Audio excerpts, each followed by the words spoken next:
નમસ્કાર દર્શક મિત્રો, @ગુજરાતમાં આપનું સ્વાગત છે। ગુજરાતના રાજકારણમાં એક નવો જ અધ્યાય શરૂ થઈ ગયો છે, જેમાં મુખ્યમંત્રી ભૂપેન્દ્ર પટેલે તેમના મંત્રીમંડળમાં મોટા ફેરફારો કર્યા છે અને આ ફેરફારમાં કાંતિ અમૃતિયા સહિત અનેક નવા ચહેરાઓનો સમાવેશ કરવામાં આવ્યો છે અને આ નિમણૂક એક ગુજરાતના રાજકારણમાં એક નવા યુગની શરૂઆતનો સંકેત આપે છે, જેમાં નવા લોકો અને નવા વિચારોની સાથે આગળ વધવાનો પ્રયાસ કરવામાં આવશે। પરંતુ આ બધાની વચ્ચે એક એવો પ્રશ્ન ઉઠ્યો છે કે જે ધારાસભ્ય 3 મહિના પહેલા જ રાજીનામું આપવા માટે તૈયાર થઈ ગયા હતા, એ ધારાસભ્યને ગુજરાત સરકારમાં મંત્રી કેવી રીતે બનાવવામાં આવ્યા? કારણ કે કાંતિ અમૃતિયાની નિમણૂક ગુજરાતના રાજકારણમાં એક મહત્વપૂર્ણ ઘટના તરીકે જોવામાં આવી રહી છે, કારણ કે કાંતિ અમૃતિયાને શ્રમ, કૌશલ્ય અને રોજગાર રાજ્યમંત્રી તરીકે નિયુક્ત કરવામાં આવ્યા છે। આમ તો રાજકીય નિષ્ણાંતોનું માનવું છે કે ભાજપે તેના મંત્રીમંડળમાં પાટીદારો, ઓબીસી, આદિવાસી, દલિતો, બ્રાહ્મણો અને ક્ષત્રિયો સહિત તમામ જાતિ જૂથોને પ્રતિનિધિત્વ આપ્યું છે અને કાંતિ અમૃતિયાની નિમણૂકને પણ તેમની વોટ બેંકને મજબૂત કરવાને રણનીતિનો એક ભાગ હોઈ શકે તેવી દ્રષ્ટિએ જોઈ રહ્યા છે અને ભાજપની રણનીતિ એ ગુજરાતમાં તેની વોટ બેંકને મજબૂત કરવાની છે। પાર્ટીએ તેના મંત્રીમંડળમાં નવા ચહેરાઓનો સમાવેશ કરીને એક નવા યુગની શરૂઆત કરી છે, જેમાં કાંતિ અમૃતિયાની નિમણૂક તેમની વોટ બેંકને મજબૂત કરવા અને આગામી ચૂંટણીઓ જીતવા માટે આ એક રણનીતિનો ભાગ હોઈ શકે છે, કારણ કે ગુજરાતના રાજકારણમાં વિપક્ષની રણનીતિ ભાજપને ઘેરવાની છે। કોંગ્રેસ અને આમ આદમી પાર્ટી જેવા પક્ષો ભાજપને ઘેરવામાં કોઈ પણ કસર છોડી નથી રહ્યા અને વિરોધીઓ કાંતિ અમૃતિયાની નિમણૂક પર પણ સવાલ ઉઠાવી રહ્યા છે। તેમણે ભાજપની રણનીતિનો ભાગ ગણાવ્યો છે, કારણ કે કાંતિ અમૃતિયા ગુજરાતના રાજકારણમાં એક ખૂબ જ જાણીતું નામ બની ગયા છે। મીડિયા અહેવાલ અનુસાર એવી માહિતી સામે આવી છે કે તેમણે 1995માં મોરબી વિધાનસભા બેઠક પરથી ચૂંટણી લડીને પોતાની રાજકીય કારકિર્દીની શરૂઆત કરી હતી અને અમૃતિયાએ તેમની પહેલી ચૂંટણી જીતી હતી અને ત્યારથી ક્યારેય પણ પાછળ વળીને નથી જોયું। તેમણે 1998, 2002, 2007 અને 2012માં મોરબીની બેઠક જીતી હતી। સતત 5 ચૂંટણીઓ જીતીને મોરબી વિધાનસભા મત વિસ્તારમાં પોતાનું વર્ચસ્વ સ્થાપિત કર્યું હતું, એટલે કે સળંગ 5 ચૂંટણી જીતીને મોરબી વિધાનસભા સીટમાં તેમનો દબદબો સ્થાપ્યો હતો। તો બીજી તરફ કાંતિ અમૃતિયાનો પણ વિવાદોનો ઇતિહાસ રહ્યો છે। તેઓ વર્ષ 2017ની વિધાનસભાની ચૂંટણી કોંગ્રેસના બ્રિજેશ મેરજાની સામે હારી ગયા હતા। જો કે 2020માં મેરજાએ કોંગ્રેસમાંથી રાજીનામું આપી દીધું અને ધારાસભ્ય પદ પરથી પણ રાજીનામું આપ્યું હતું અને ત્યારબાદની પેટા ચૂંટણીમાં ભાજપે અમૃતિયાને અવગણીને તેમને ટિકિટ આપી અને મેરજાએ જીત મેળવી હતી। જો કે ત્યારબાદ 2022ની ચૂંટણીમાં ભાજપે અમૃતિયાને પોતાના ઉમેદવાર તરીકે નામાંકિત કર્યા હતા અને અમૃતિયાએ તેમના જૂના હરીફ જયંતિભાઈ પટેલને 62,079 મતોના રેકોર્ડ બ્રેક માર્જિનથી હાર આપી હતી। જો કે આ જીત પાછળ એમ પણ જોવા જઈએ એવી વાત છે કે 2022ની વિધાનસભાની ચૂંટણીના 1.5 મહિના પહેલા 30 ઓક્ટોબર 2022ના રોજ મોરબી શહેરમાં જે વહેતી મચ્છુ નદી પરનો જે ઐતિહાસિક ઝૂલતો પુલ હતો તે તૂટી પડ્યો હતો અને 300થી વધારે લોકો નદીમાં ખાબક્યા હતા। સંધ્યા તાણે બનેલી આ દુર્ઘટનામાં નદીમાં પટકાયેલા લોકોને બચાવવા માટે અમૃતિયા પોતે નદીમાં કૂદી ગયા હતા અને તેમના વિડીયો સોશિયલ મીડિયા પર ખૂબ જ વાયરલ થયા હતા।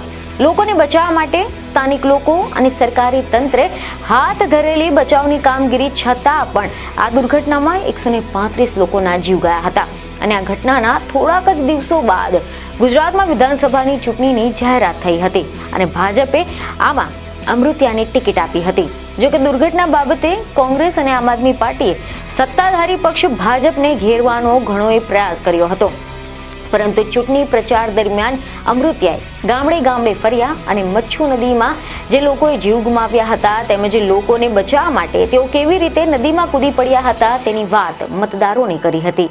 આના ઉપરાંત કાંતિ અમૃતિયા એક લડાયક નેતા તરીકે પ્રતિષ્ઠા ધરાવે છે। તેઓ ઘણીવાર તેમના નિવેદનો અને કાર્યો માટે સમાચારમાં રહેતા હોય છે। તેમણે કેટલાક ખાનગી ગરબા વર્ગોની સામે હાલમાં જ વાંધો ઉઠાવ્યો હતો અને કહ્યું હતું કે આ વર્ગોમાં છોકરીઓને ખોટી વસ્તુઓ શીખવવામાં આવી રહી છે। તેમણે યુવાનોને મોબાઈલ ફોન આપવા પર પણ પ્રતિબંધ મૂકવાની હાકલ કરી હતી।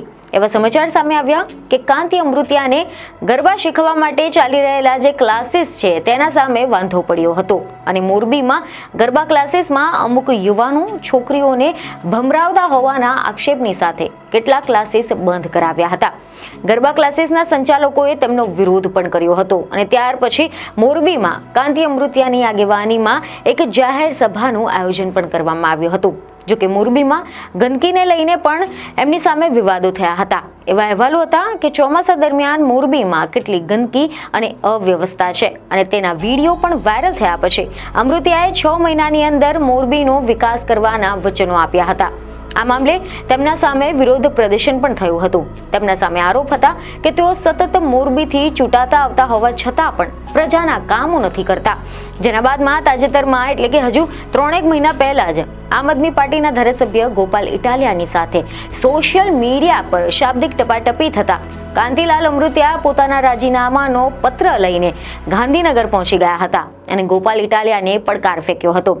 જૂન 2025માં ગોપાલ ઇટાલિયા વિસાવદર વિધાનસભાની જે સીટ છે તેના પર પેટા ચૂંટણી જીતીને કાંતિલાલ અમૃતિયાએ ઇટાલિયાને પડકાર ફેંક્યો હતો કે મોરબીથી ચૂંટણી જીતીને બતાવે.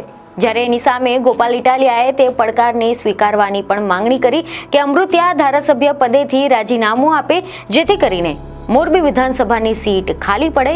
જેની સામે અમૃતિયાએ પણ હામી ભરી હતી અને 14 જુલાઈના રોજ પોતાના સમર્થકોની સાથે ગાંધીનગર પહોંચી ગયા હતા અને પત્રકારોને તેમનો રાજીનામાનો પત્ર પણ બતાવ્યો હતો. આની સાથે જ તેમને માંગણી કરી કે ગોપાલ ઇટાલિયા પણ ધારાસભ્ય પદેથી રાજીનામું આપે. વિધાનસભાના બારણે બેસીને અમૃતિયા ગોપાલ ઇટાલિયાની રાહ જોવા લાગ્યા હતા અને એકાદ કલાક બેઠા બાદ અમૃતિયાએ પત્રકારો સાથે વાતચીત કરતા એવો દાવો કર્યો કે ગોપાલ ઇટાલિયા રાજીનામું આપવા નથી આવ્યા જેથી તેઓ પણ રાજીનામું નહીં આપે. અને આ બધું જ થયા છતાં પણ કાંતિ અમૃતિયાની નિમણૂક ગુજરાતના રાજકારણમાં એક મહત્વપૂર્ણ ઘટના બની ગઈ છે. આમ તો ગુજરાતના રાજકારણ માટે ભવિષ્યની સંભાવનાઓ ખૂબ જ રસપ્રદ હોય છે. ભાજપ અને કોંગ્રેસ બંને પોતાની વોટ બેંકને મજબૂત કરવા માટે કોઈ પણ કસર નથી છોડી રહ્યા, જ્યારે આમ આદમી પાર્ટી પણ ગુજરાતમાં પોતાનો પ્રભાવ વધારવા માટે પ્રયત્નશીલ છે.